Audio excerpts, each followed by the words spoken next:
오늘 함께 나눌 하나님 말씀은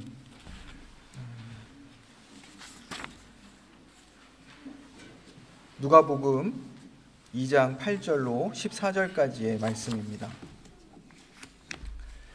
제가 봉독하도록 하겠습니다.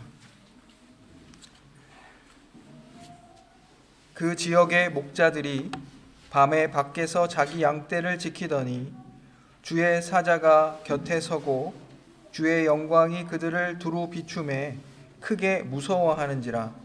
천사가 이르되 무서워하지 말라.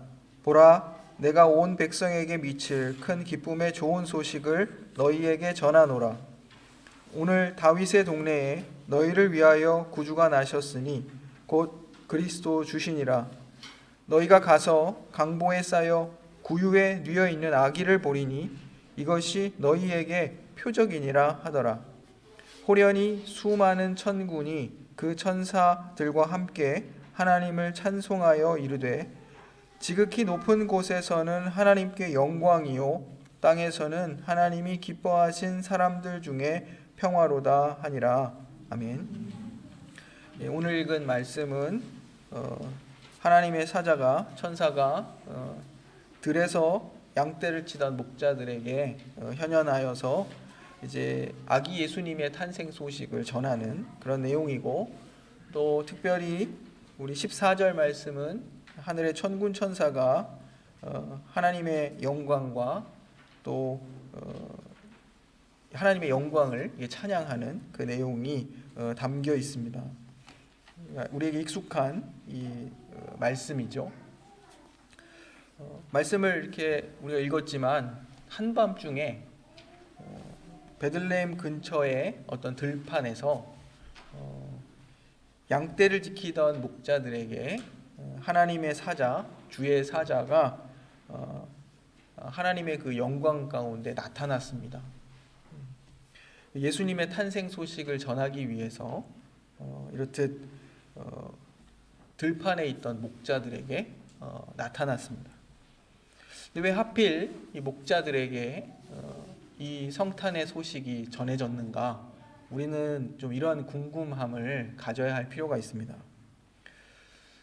그냥 목자 이렇게 생각하면 하나님께서 이스라엘의 목자가 되시고 또 예수님께서 또 우리의 목자가 되신다, 이렇게 성경에서 목자에 대하여 아주 좋은 어떤 상징으로서 이렇게 우리에게 늘 들어왔기 때문에 아무런 어떤 거부감 없이 목자들에게 예수님의 탄생 소식이 전해진 것을 그냥 당연하게 이제 받아들입니다. 그런데 정작 예수님 당대에 들판에 있던 목자들은 사람들에게 그렇게 좋은 어떤 평판과 인식을 가지고 있었던 그런 사람들이 아니었습니다. 목자들은 좀 쉽게 말하면 어떤 사회적으로나 신분상 천하게 여겨졌고, 그리고 또 종교적으로는 부정한 사람들로 취급되었습니다. 근데 왜 이렇게 취급되었는가 이렇게 보면 이제 당대 유대인들이 자기들이 안식일을 지키기 위해 이 목자들을 고용합니다. 안식일에는 모든 노동을 내려놓고 또 그 안식일을 거룩히 지키는 것이 율법이었죠. 그래서 이 율법을 지키기 위해서, 하지만 그 안식일에도 누군가는 자신들의 양떼를 돌봐야 하는 것이죠. 그래서 사회적으로 이렇게 좀 천하게 여겨지고, 또 원래부터 그랬는지 아니면 이 사회의 주변부로 떠밀려 난 사람들, 그러한 사람들을 아마 목자로 고용하지 않았나 이렇게 생각이 듭니다. 그런데 자기들의 그러한 필요에 의해서 고용된 자들이 또 그들은 안식일을 지키지 않는 자들이 되어버렸으니까 또 그들을 종교적으로 부정하다, 또 말씀에 순종하여 살아가는 자들이 아니다, 이렇게 또 다시 또 부정하고 천하게 그렇게 여겼다는 사실입니다. 그런데 이러한 목자들에게 하나님의 천사가 예수 그리스도의 탄생 소식을 전하고 있다는 사실입니다. 이것은 우리에게 시사하는 바가 굉장히 큽니다. 이 사실들을 우리가 좀 마음속에 한켠에 두고 오늘의 말씀들을 계속 살펴봤으면 좋겠습니다. 지금 우리가 전하고 있는 복음이 누구를 향하고 있는가? 이런 생각을 해볼 수 있겠죠. 최초에 그리스도의 탄생 소식이 목자들에게 전해졌다면 지금 이 시대에 교회를 통하여 전해지는 복음은 누구를 향하고 있는가? 이런 생각을 해볼 수 있어야 한다. 이렇게 생각해 봅니다. 목자들은 이 천사의 이 전하는 소식을 들으며 굉장히 두려움 가운데 있었습니다.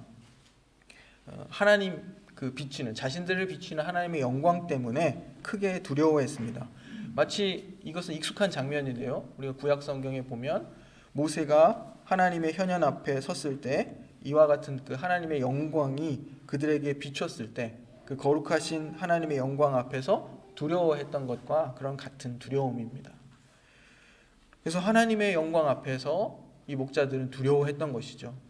자신들은 죄인이고 또 천한 자들이라고 여겨졌고 또 하나님의 율법을 따라 살지도 못하는 그러한 존재들인데 그러한 죄인이고 부정하게 여겨지고 또 사회적으로도 굉장히 홀대받던 자신들에게 거룩하신 하나님의 영광이 나타났다는 것, 엄청난 두려움이었을 것입니다. 죄인이 하나님 앞에 설 수 없는 그러한 두려움이었습니다. 그런데 이들에게 천사가 예수님의 탄생 소식을 전합니다. 두려워하지 말아라. 나는 온 백성에게 큰 기쁨이 될 소식을 너희에게 전하여 준다. 이렇게 말합니다. 오늘 다윗의 동네, 베들레헴이죠. 다윗의 동네에 너희에게 구주가 나셨으니 그는 곧 그리스도 주님이시다. 이렇게 예수님의 탄생 소식을 전합니다. 천사는 그리스도 곧 구원자의 탄생을 전하며 그 아기를 가리켜서 주라 이렇게 표현합니다. 이 주라는 큐리오스라는 뜻인데요. 이 주라는 것은 이 단어는 구약 성경에서 하나님을 여호와 하나님을 직접적으로 표현하지 못하고 주라 표현할 때 이 구약 성경을 그리스어로 번역하면 똑같이 큐리오스로 번역을 합니다. 그러니까 하나님을 번역하는 말이죠. 주님이라는 것은 이 호칭을 예수님께 사용하고 있는 것입니다. 그래서 하나님의 구원이 예수님을 통해서 결정적으로 성취된다는 사실을 지금 알리고 있고 또 예수님의 권세와 능력에 있어서 예수님께서 하나님과 동등한 분이라고 지금 부르고 있는 것입니다. 목자들은 다윗의 동네에서 강보에 쌓여 누워 있는 한 아기를 보게 될 것입니다. 이 사건은 이제 이사야 9장 6절의 예언에 따르면 이렇게 기록되어 있습니다. 이는 한 아기가 우리에게 낳고 한 아들을 우리에게 주신 바 되었는데 그의 어깨에는 정사를 메었고 그의 이름은 기묘자라 모사라 전능하신 하나님이라 영존하시는 아버지라 평강의 왕이라 할 것임이라. 이렇게 이사야서 9장 6절이 소개하고 있습니다. 천하고 또 부정하다 죄인으로 여겨지던 목자들은 영광의 왕이며 평화의 왕이신 예수 그리스도의 탄생 소식을 천사들로부터 전해 듣고 또 직접 아기 예수님을 만나 경배할 수 있는 영광을 지금 누리게 되었습니다. 이들이 만난 왕은 화려한 궁전에 이렇게 나신 것이 아니라 가축이 지내는 마국간에서 짐승의 그 밥그릇에 강보에 쌓여 누이셨습니다. 세상의 왕, 또 평화의 왕이신 하나님이신 예수가 이렇듯 짐승이 지내는 가축이 지내는 곳에 그냥 강보에 쌓여 짐승의 밥그릇에 누이셨다 이것입니다. 이 모든 것들이 구원자 예수님이 누구이신지 그리고 그분이 전하는 복음이 도대체 어떤 복음인지를 잘 보여주고 있다고 생각합니다. 예수님은 하늘의 영광을 버리고 사람의 몸을 입고 낮아지셔서 아주 낮고 낮은 이런 구유에 누이셨습니다. 그리고 예수님의 탄생 소식은 궁전에 있는 지위가 높은 사람들에게 전달된 것이 아니라 천하고 또 부정하고 죄인이라 여겨지던 이 베들레헴의 변두리의 들판에 있던 목자들에게 전해졌습니다.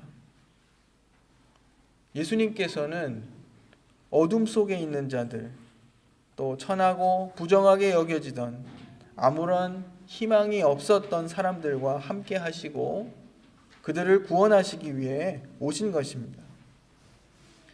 예수님의 이러한 탄생, 그리고 또 예수님이 하신 모든 일들이 하나님의 영광을 드러내는 일이었습니다. 그래서 누가복음을 이렇게 찾아보면 예수님께서 놀라운 기사와 이적들을 행하실 때마다 아주 여러 곳에서 그 놀라운 사실들을 목도한 사람들이 하나님께 영광을 돌리는 그런 장면들이 많이 등장합니다.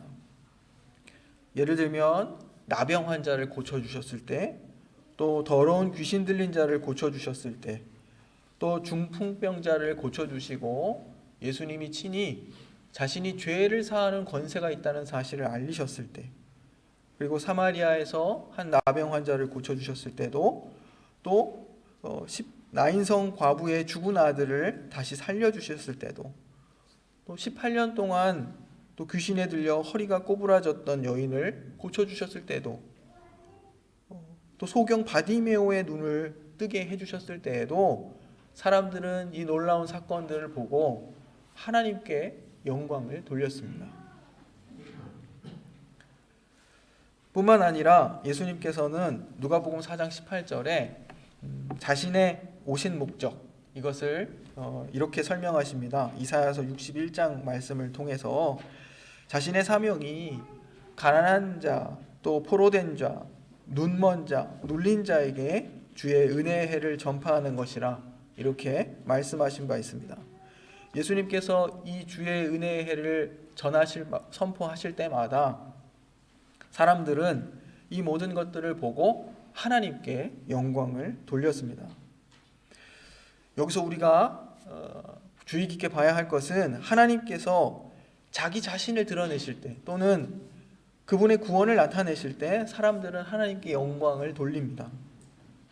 오늘 본문의 이 목자들은 누가복음 안에서 예수님의 구원 사역을 보고, 특별히 예수님의 탄생을 보고 하나님께 영광을 돌리는 여러 인물들 가운데 첫 번째 인물들이었습니다. 아무도 관심 갖지 않았던 사회의 주변에 있었던, 주변으로 밀려난 이 사람들에게 하나님의 놀라운 복음이 전해지고, 또 그들이 그것을 목도하고 가장 첫 번째로 이 사실을 보고 하나님께 영광을 돌렸던 사람들이라 이것입니다. 예수님의 탄생이 곧 하나님의 영광을 드러내는 그런 사건이었습니다. 왜냐하면 예수님이 곧 하나님 자신을 나타내시고, 지금 주님이라 불리셨죠. 자신을 나타내시며 예수님의 탄생, 곧 하나님의 구원과 그 구원의 성격을 예수님의 탄생이 가장 잘 보여주고 있기 때문입니다. 이처럼 하나님의 영광은 예수님의 존재와 사역을 통해서 이렇게 드러났습니다. 예수님을 통해서 나타난 이 하나님의 영광, 이것은 이제 그분의 평화의 사역을 통해서 더욱 구체화됩니다. 우리 봉헌 본문을 잠깐 제가 읽겠습니다. 골로새서 1장 19절 20절 말씀입니다. 하나님께서는 모든 충만으로 예수 안에 거하게 하시고 그의 십자가의 피로 화평을 이루사 만물 곧 땅에 있는 것들이나 하늘에 있는 것들이 그로 말미암아 자기와 화목하게 되기를 기뻐하심이라. 하나님 아버지께서 예수 그리스도를 보내신 목적은 그 예수 그리스도의 피로 죄인들과 하나님 사이에, 또한 만물과 하나님 사이에 평화를, 화목을 이루기 위해서입니다. 그래서 하나님께서 예수님의 대속의 사역을 통해서 그 백성들을 자기와 화목하게 하시기 위해 예수님을 보내신 것입니다. 이것이 하나님이 기뻐하시는 자들 중에 평화라 이렇게 말하는 것입니다. 예수님은 거룩하신 하나님께 나아갈 수 없는 그 부정한 죄인들을 고쳐주시고 그들을 정결케 하시고 또 하나님께 나아갈 수 있도록 구원의 길을 여십니다. 이와 같이 예수님은 죄와 부정을 제거하시고 죄인들을 하나님과 화목하게 하시기 위해 오셨습니다. 당대의 로마 황제가 평화의 왕으로 숭배받았습니다.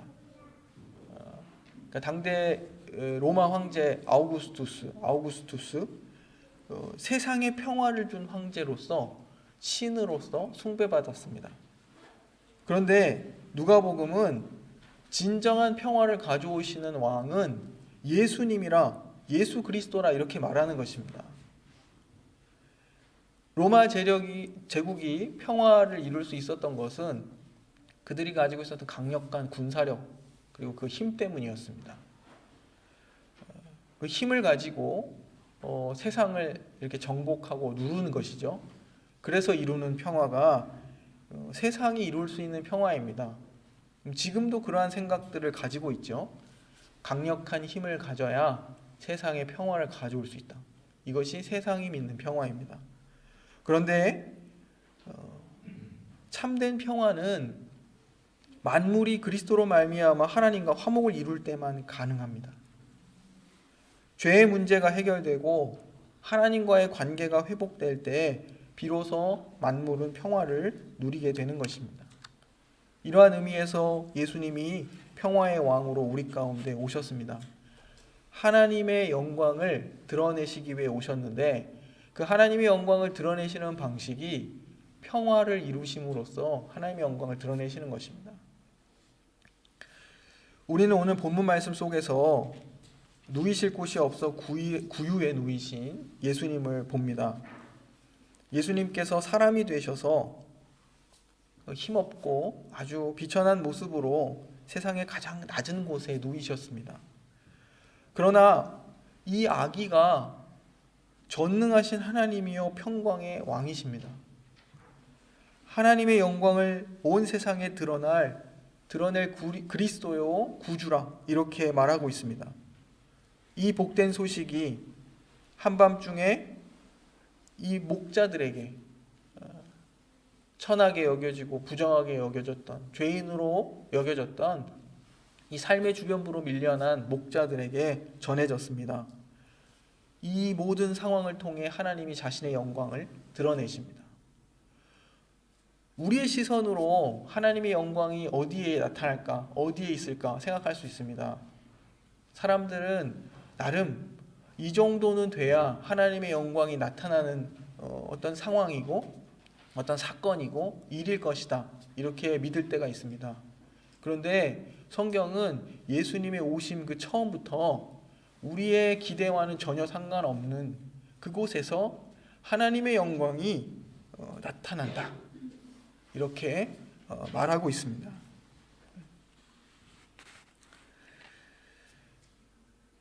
우리의 전 인생과 우리의 삶의 모든 영역에서 우리는 하나님의 영광을 드러낼 사명을 가진 자들입니다.